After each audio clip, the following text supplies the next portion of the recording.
கேள்வி எண் 1. ஜப்பான் சரணடைவதாக எப்போது முறைப்படி கையெழுத்திட்டது? ஆ. செப்டம்பர் 2, 1945. ஆ. அக்டோபர் 2, 1945. இ. ஆகஸ்ட் 15, 1945. இ. அக்டோபர் 12, 1945. விடை ஆ. செப்டம்பர் 2, 1945. கேள்வி எண் 2. பன்னாட்டு சங்கம் உருவாக்கப்படுவதில் முன்முயற்சி எடுத்தவர் யார்? ஆ. ரூஸ்வெல்ட். ஆ. சேம்பர்லின். இ. Woodrow Wilson. இ. பால்ட்வின். விடை இ. Woodrow Wilson. கேள்வி எண் 3. ஜப்பானிய கடற்படை அமெரிக்க கடற்படையால் எங்கே தோற்கடிக்கப்பட்டது? ஆ. குவாடல்கெனால் போர். ஆ. மிட்வே போர். இ. லெனின்கிரேட் போர். இ. எல் அலாமீன் போர். விடை ஆ. மிட்வே போர். கேள்வி எண் 4. அமெரிக்கா தனது முதல் அணுகுண்டை எங்கே வீசியது? ஆ. கவாசகி. ஆ. ஹிரோஷிமா. இ. ஹிரோஷிமா. இ. நாகாசாகி. விடை இ. ஹிரோஷிமா. கேள்வி எண் 5. ஹிட்லர் எவரை மிகவும் கொடுமைப்படுத்தினார்? ஆ. ரஷ்யர்கள். ஆ. அரேபியர்கள். இ. துருக்கியர்கள். இ. யூதர்கள். விடை இ. யூதர்கள். கேள்வி எண் 6. ஜெர்மனியோடு மியூனிச் உடன்படிக்கையில் கையெழுத்திட்ட பிரிட்டன் பிரதமர் யார்? ஆ. சேம்பர்லின். ஆ. Winston Churchill. இ. Lloyd George. இ. Stanley Baldwin. விடை ஆ. சேம்பர்லின். கேள்வி எண் 7. எப்போது ஐக்கிய நாடுகள் சபையின் பட்டய சாசனம் கையெழுத்தானது? ஆ. ஜூன் 26, 1942. ஆ. ஜூன் 26, 1945. இ. ஜனவரி 1, 1942. இ. ஜனவரி 1, 1945. விடை ஆ. ஜூன் 26, 1945. கேள்வி எண் 8. பன்னாட்டு நீதிமன்றம் தலைமையகம் எங்கே அமைந்துள்ளது? ஆ. நியூயார்க். ஆ. சிகாகோ. இ. லண்டன். இ. தி ஹேக். விடை இ. தி ஹேக்.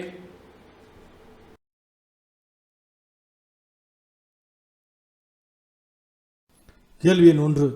இராணுவ நீக்கம் செய்யப்பட்ட டேஷ் பகுதியை ஹிட்லர் தாக்கினார்? விடை ரைன்லாந்து. கேள்வி எண் 2. இத்தாலி, ஜெர்மனி, ஜப்பான் ஆகியவற்றுக்கிடையான ஒப்பந்தம் டேஷ் என்று அழைக்கப்பட்டது? விடை ரோம் ஜெர்லின். கேள்வி எண் 3. டேஷ் கடன் குத்தகை திட்டத்தை தொடங்கி வைத்தார்? விடை ரூஸ்வெல்ட். கேள்வி எண் 4. 1940 ராஜினாமா செய்த பிரிட்டன் பிரதமர் டேஷ் ஆவார்?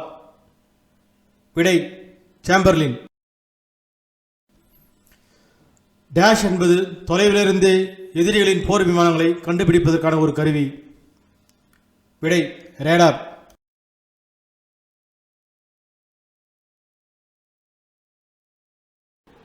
கூற்றும் காரணமும்.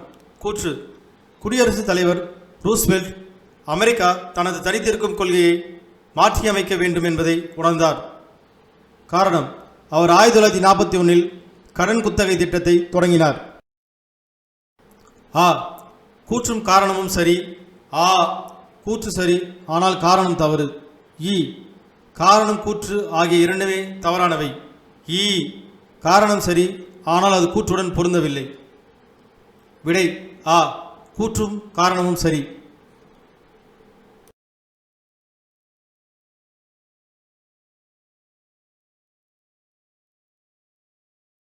பொறுத்துக. 1. பிளிட்ஸ்கிரிக். ஆ. ரூஸ்வெல்ட். 2. ராயல் கப்பற்படை. ஆ. ஸ்டாலின் கிரேட். 3. கடன் குத்தகை. இ. சாலமோன் தீவு. 4. ஓல்கா. இ. பிரிட்டன். 5. குவாடல் கனால். உ. மின்னல் வேக தாக்குதல். பொறுத்துக. சரியான விடை பிளிட்ஸ்கிரிக். உ. மின்னல் வேக தாக்குதல். 2. ராயல் கடற்படை. இ. பிரிட்டன். 3. கடன் குத்தகை. ஆ ரூஸ்வெல்ட். 4 வோல்கா. ஆ ஸ்டாலின் கிரேட். 5 குவாடல் கெனால். இ சாலமோன் தீவு.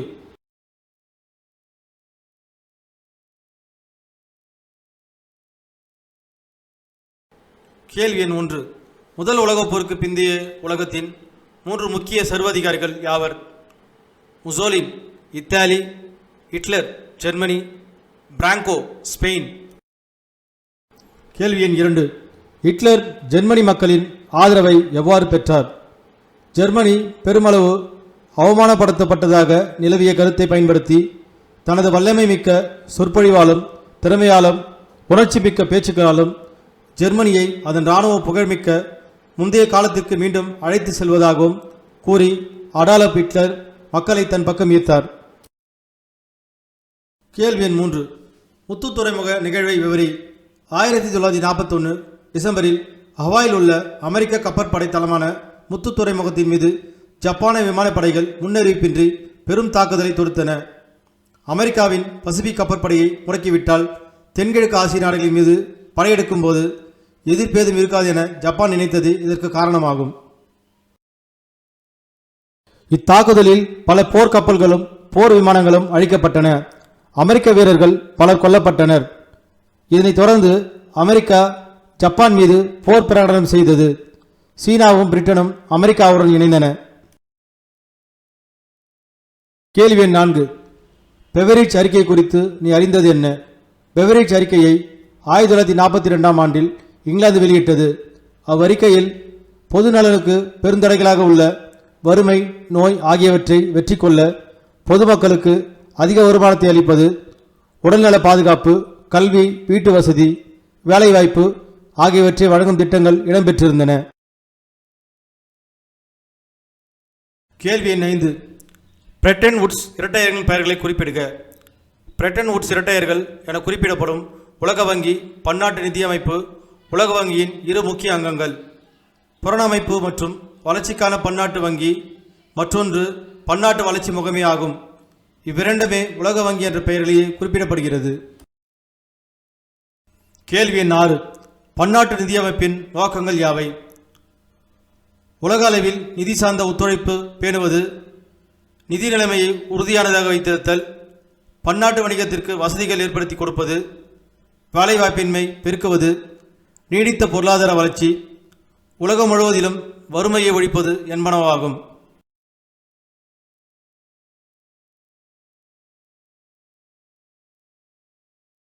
கேள்வி எண் 1. 2ஆம் உலகப் போரின் விளைவுகளை ஆய்வு செய்க. உலகம் 2 அணிகளாக பிரித்தல். 2வது உலகப் போர் உலகில் அடிப்படையானதும் முக்கியமானதுமான பல மாற்றங்களை ஏற்படுத்தியது. வல்லரசுகள் தலைமையிலான அணிகளை கொண்ட உலகம் 2 துருவங்களானது. ஒரு அணி கம்யூனிஸ்ட் எதிர்ப்பு கருத்துக்களை கொண்ட அமெரிக்காவால் தலைமையேற்கப்பட்டது. மற்றொரு அணிக்கு சோவியத் யூனியன் தலைமை தாங்கியது. கம்யூனிச நாடுகள், கம்யூனிசம் அல்லாத நாடுகள் என ஐரோப்பா 2ஆக பிரிக்கப்பட்டது. அணு ஆயுத பரவல். அமெரிக்க ஐக்கிய நாடுகளும் சோவியத் யூனியனும் அணு ஆயுதங்களை அதிகரிக்கும் போட்டியில் இறங்கி ஆயுதங்களை பெருக்கி குவித்தன. பல நாடுகளில் இராணுவத்திற்கான செலவினங்கள் உச்சத்தை எட்டின. பன்னாட்டு முகமைகள். பல பன்னாட்டு முகமைகள், குறிப்பாக ஐக்கிய நாடுகள் சபை, உலக வங்கி, பன்னாட்டு நிதியம் போன்ற அமைப்புகள் உருவாக்கப்பட்டன. காலனி நீக்க செயல்பாடு. காலனி நீக்க செயல்பாட்டின் அடிப்படையில் காலனி ஆதிக்க சக்திகள் தங்களது காலனிகளுக்கு விடுதலை வழங்க வேண்டிய கட்டாயத்திற்குள்ளாயின. அதில் இந்தியா முதலாவதாய் சுதந்திரம் பெற்றது. கேள்வி எண் 2. ஐக்கிய நாடுகள் சபையின் அமைப்பு செயல்பாடுகளை ஆய்வு செய்க. ஐக்கிய நாடுகள் சபை அமைப்பு. ஐக்கிய நாடுகள் சபையின் சாசனத்தில் 1945 ஆண்டு ஜூன் 26ஆம் நாள் 51 நாடுகள் கையெழுத்திட்டன. தற்போது ஐக்கிய நாடுகள் சபை 193 உறுப்பு நாடுகளை கொண்டுள்ளது. ஒவ்வொரு நாடும் சிறியதோ அல்லது பெரியதோ ஐக்கிய நாடுகள் சபையில் சமமான வாக்குகளை பெற்றுள்ளது. பொது சபை. ஆண்டுக்கொரு முறை கூடும் இவ்வமைப்பில் நாடுகளின் நலன் சார்ந்த அம்சங்களும் முரண்பாடுகளும் காரணங்களும் விவாதிக்கப்படுகின்றன. பாதுகாப்பு அவை. பாதுகாப்பு சபையானது 15 உறுப்பினர்களை கொண்டுள்ளது. அமெரிக்க ஐக்கிய நாடுகள், பிரிட்டன், பிரான்ஸ், ரஷ்யா, சீனா ஆகிய நாடுகள் இச்சபையின் நிரந்தர உறுப்பினர்கள் ஆவர். நிர்வாக அமைப்பு. ஐக்கிய நாடுகளின் சபையில் செயல்பாட்டு அங்கமாக திகழ்வது செயலகமாகும். இது பொதுச் செயலாளர் பொது சபையில் பாதுகாப்பு சபையின் பரிந்துரையின்படி தேர்ந்தெடுக்கப்படுகிறார். பொருளாதார சமூக மன்றம் ஐக்கிய நாடுகள் சபையின் 5வது அங்கமாகும். ஐக்கிய நாடுகள் சபை மேற்கொள்ளும் அனைத்து பொருளாதார சமூக பணிகளை ஒருங்கிணைப்பது இவ்வமைப்பின் பணியாகும். உணவு மற்றும் வேளாண்மை அமைப்பு. Food and agricultural organisation. உலக சுகாதார நிறுவனம் வேர்ல்ட் ஹெல்த் ஆர்கனைசேஷன். ஐநா கல்வி அறிவியல் மற்றும் பண்பாட்டு அமைப்பு. UN educational scientific and cultural organisation. ஐநா குழந்தைகள் நிதி நிறுவனம் யுனைடெட் நேஷன்ஸ் சில்ட்ரன்ஸ் ஃபண்ட். ஐநா வளர்ச்சி திட்டம் யுனைடெட் நேஷன்ஸ் டெவலப்மெண்ட் பிளான். ஐநாவின் செயல்பாடுகள். உலகம் எதிர்கொண்ட மாறி வரும் பிரச்சனைகளுக்கு ஏற்றவாறு ஐக்கிய நாடுகள் சபை தனது செயல்பாடுகளை விரிவாக்கம் செய்துள்ளது. 1960களில் காலனி ஆதிக்க நீக்கம் முக்கிய பிரச்சனையாகும். மனித உரிமைகள், அகதிகள் பிரச்சினை, பருவகால மாற்றம், பாலின சமத்துவம் ஆகியன தற்போது ஐக்கிய நாடுகள் சபையின் செயல்பாட்டு வலயத்துள் உள்ளன. மிக சிறப்பாக கட்டாயம் குறிப்பிட வேண்டியது ஐநாவின் அமைதிப்படை. உலகம் முழுவதிலும் மோதல்கள் அரங்கேறிய பல்வேறு பகுதிகளில் அப்படை பணி செய்துள்ளது. அதன் முக்கிய பகுதியாக உள்ள இந்திய இராணுவம் உலகின் பல்வேறு பகுதிகளில் பணியமர்த்தப்பட்டுள்ளது.